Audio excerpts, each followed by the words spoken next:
বন্ধুসকল, কি খবৰ আপোনালোকৰ? আশা ৰাখিছোঁ সকলোৱে ভালে আছে।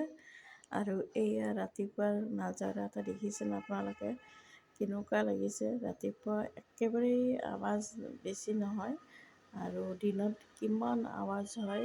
এই বিল্ডিঙৰ কাম কৰি আছে দেখিছে আপোনালোকে, আৰু ৰাস্তাটো বেছি গাড়ী নাথাকে এতিয়া ৰাতিপুৱাৰ সময়ত। আৰু এতিয়া মই বনাই আছোঁ চাহ, এনেকৈ লাল চাহ।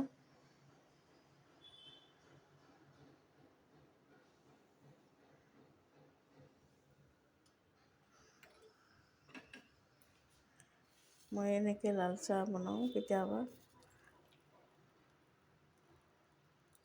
চেকনিখনত এনেকৈ অকণমান চাহপাত দি উতলা গৰম পানীত ঢালি দিওঁ এনেকৈ, আৰু তেতিয়া বেছি নহয়, কাঢ়া নহয়।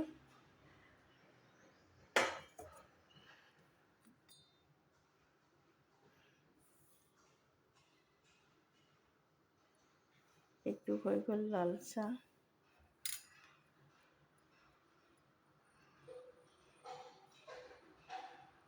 একেবাৰে সহজ, গৰম পানী ঢালি দিলে লাল চাহ হৈ যায়।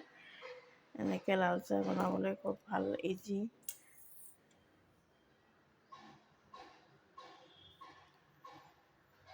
বন্ধুসকল, আজি এই ৰাস্তাটো চাই কেনেকুৱা লাগিল অকণমান জনাবচোন। একেবাৰে মানুহ চানুহ নাই, নাথাকিলে কেনেকুৱা হয়, আৰু যেতিয়া মানুহ চানুহ থাকে কিমান আৱাজ হয়। আৰু এই ৰাতিপুৱাৰ ভাগত একেবাৰে আৱাজ নাই। আশা ৰাখিছোঁ সকলোৱে ভালে আছে। গুড মৰ্ণিং বন্ধুসকল।